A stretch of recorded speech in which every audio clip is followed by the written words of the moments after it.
ብዛዕባ ሕያዋይ ጓሳ ዝብል ኣርእስቲ ኣምፂአ ዘለኹ ቅድሚ ምጅማር ግን ሓፂር ጸሎት ክጽልየ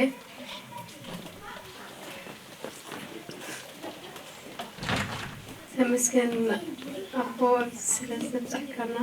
የመስግነካ ኣለኹ ስለዛ ብረኽቲ መዓልቲ የመስግነካ ኣለኹ ኣብዚ ተኣኪብና ክንጸልይን ከነምልኽን ቃል ኣምላኽ ክንርዳእን ስለዝገበርካና የመስግነካ ኣለኹ ናይ ሰማይ ምርዳእ ስለትህበና የመስግነካ ኣለኹ ዓይንና ስለትኸፍት የመስግነካ ኣለኹ ልብና ስለትኸፍት የመስግነካ ኣለኹ መንፈስካ ምሳና ስለዘሎ የመስግነካ ኣለኹ ሕጂ ኸዓ ኣነ ክዛረብ ከለኹ መንፈስካ ጌርካ ክትዛረብ እቲ ኣነ ዝብሎ ኸዓ ንልቢ ሰብ ክትንክፍ ኢለይ ዘሎ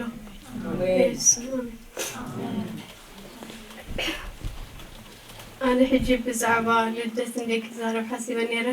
ናይ ቅንያት ልደት ስለዝኾነ ግን ዝሓለፈ ጊዜስ መሪሕ ብዛዕባ ተዛሪቡ ነይሩሲ ስለ ክደግሞ ይደለኹን ኣብ ህይወትና ሓንሳብሲ ክትጠፍእ ትኽእል መገዲ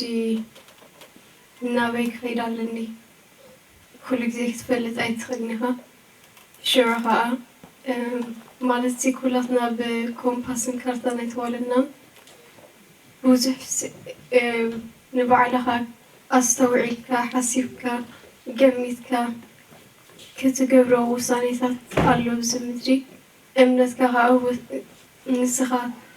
ንርእስኻ ትውስኖ ንሂወትካ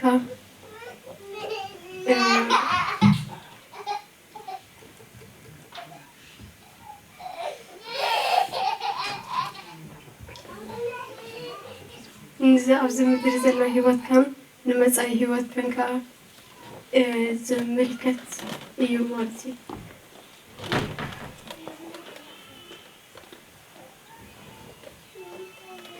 ሓደ በጊዕ ክውለድ ከሎ ሓንሳብሲ እታ ኣድዩ ምስኡ ናብኡ ክትቀርብ ኣይትደልን እያ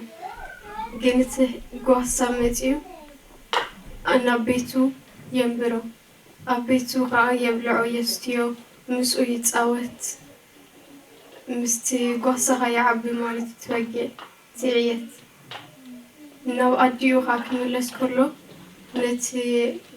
ድምፂ ጓሳ ምስቲ ጓሳ ስለ ዝውዕል ዝነበረ የለልዮ እዩ ነቲ ድምፂ ስለዚ ከዓ ኢየሱስ ኣባጊዐይ ድምፂ ይሰምዓ ኣነ ድማ የለለይን በብስመንካ ይፅውዐን ዝብል ኣብ ዮሃንስ 10 እቶም ንኢየሱስ ሰምዕዎ ዝነበሩ ስርሖም ገዲፎም ደቆም ኣብ ገዛ ገዲፎም ብዙሕ ዋጋ እንዳኸፈሉ እዮም ኣብኡ ኮፍ ኢሎም ዝሰምዕዎ ነበሩ ስለዚ ከዓ ንዖም ከፃንዕ ኢሉ ዝዛረቦ ዝነበረ እዩ ንዓና ከዓ መንገድና ከም ዝኾነ ዘርድኣና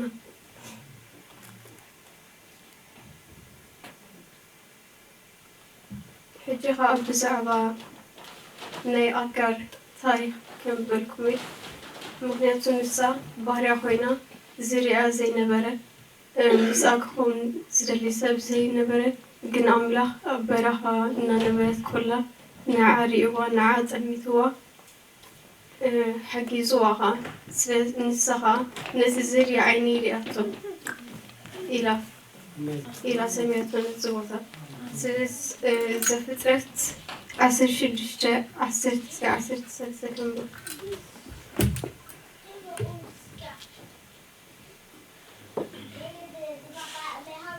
ምሳይ ክተንብቡ ትፈልጉ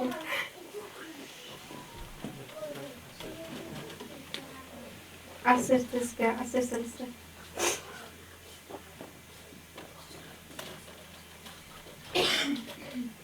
እቲ መልኣኽ እግዚኣብሔር ከዓ ንዘርእኺ ካብ ምብዛሕ ተላዕለ ክቁፀር ክሳዕ ዘይከኣል ኣዝዩ ከብዝሖ እየ በላ እቲ መልኣኽ እግዚኣብሔር ድማ እንሆ ፅንስቲ ኢኺ ወድኻ ክትወልዲ ኢኺ እግዚኣብሔር መከራኺ ሰሚዑ እዩ እሞ ስሙ እስማኤል ኣውፅእሉ ንሱ ኣብ መንጎ ሰብ ከም ኣድጊ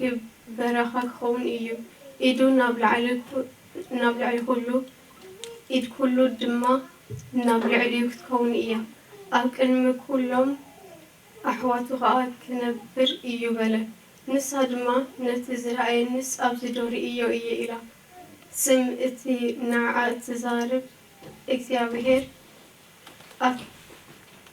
ኣታ ዝርኢ ኣምላኽ ኢላ ኣውፅእትሉ ሕጂ እግዚኣብሔር ብዝተፈላለየ መንገዲ ዝዛረበና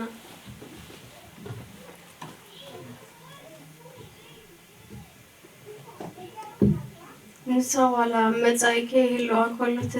ተሰሪዳ ኮላ ኣብ በረኻ ኮላ ንዓ ረኺብዋ ንዓ ፀሚትዋ ድሕሪኡ ከዓ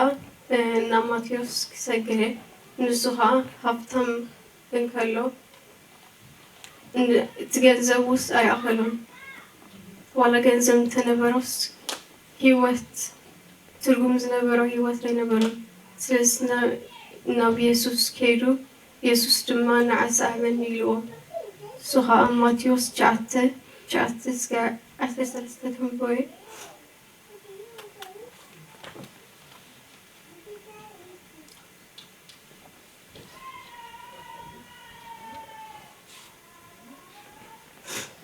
ኢየሱስ ከምኡ ምስ ሓለፈ ማቴዎስ ዝብልዎ ሰብኣይ ኣብቲ በሪ ተቐሚጡ ረኣየ እሞ ሰዕበ ንበሎ ተንሲኡ ከዓ ሰዕቦ ኮነ ከዓ ኣብ ቤቱ ኣብ ማኣዲ ምስ ተቐመጠ እንሆ ብዙሓት ተገውትን ሓጣንን ምስ ኢየሱስን ምስ ደቂ መዛሙርቱን ተቐመጡ ፈሪሳውያን ከዓ ርእዮም ንደቂ መዛሙርቱ መምህርኩምሲ ስለምንታይ እዩ ምስ ተገውትን ሓጣንን ዝበልዕ በልዎም ኢየሱስ ግና ሰሚዑ ንሓኪምሲ ሕሙማት እምበር ጥዑያት ኣይደልይዎን ኣነ ሓጣን እምበር ጻድቃን ክጽዋዕ ኣይመጻኩን እሞ ምሕረት ፈቱ መስዋዕቲ ኣይኮነን ዝብል እንታይ ምዃኑ ኪዱ ተማሃሩ በሎም ኢየሱስ ኣብቲ ዘለና እዩ ናባና ዝመጽእ እምበር ንሕና ከም ዘለና ኢና ናብኡ ንኸይድ እሱ ምስ ሓጢኣትካ ከይተቐየርካ ናብኡ ምምጻእ ደይኮነስ ዋላ በይንኻ ኩለኻ ዋላ ዘፍቅረኒ የለን እንድሕር ትብል ተኾይንካስ ንሱ ኣሎ ንሱ ከዓ ነቶም ሕሙማት ክፍውስ ነቶም ሓጢኣተኛታት ከድሕን ኢሉ ይመጽ እዩ እቲ መጨረሻ ሰብ ከዓ ኣብዚ ኣብነት ኢለ ዘምጻኽዎ ጳውሎስ ንሱ ከዓ ንክርስቲያናት ዝቐትል ክቕየር ዘይደለየ ንርእሱ ጥራይ ዝሓስብ ዝነበረ ኣብ ቤተ መቕደስ ኮይኑ ኣክንዲ ጽቡቕ ዝገብርቲ ልቡስ ናብ እግዚኣብሔር ኣይከፈቶን ንእግዚኣብሔር ካይደሊ ነበረ እሱ ከዓ ኣብ ግብረ ሃዋርያት 9:3-6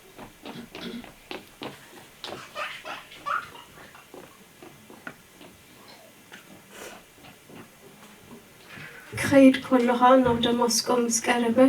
ብድንገት ጸዳል ብርሃን ካብ ሰማይ ኣብ ዙርያኡ ኣንጸባረቐ ናብ ምድሪ እውን ወደቐ ሳውል ሳውል ንምንታይ ትሰግረኒ ዝብል ድምፂ ከዓ ሰምዐ ንሱ ድማ ጎይታይ መን ኢኻ በለ ጎይታ ከዓ በሎ ኣነ እቲ ንስኻ እትሰግሮ ዘለኻ ኢየሱስ እየ ኣብ እንፊ ብልሒ እንተ ኣድሕልካ ንርእስኻ እዩ ዝገደካ ዋላ ሰለስተ ዓይነት ተፈላለየ ሰባት እንድሕር ኮይኖም ኣምላኽ ብሓደ መንገዲ እዩ በፂሕዎም ንኹሎም ደልይዎም እዩ ንኹሎም ፈትይዎም እዩ ኩሎም ከዓ ምስኡ ክኾኑ ስለ ዝደለየ እዩ ደልይዎም ረኺብዎም እምበር ንሳቶም ንዑ ስለ ዝፈትዎ ኣይኮነን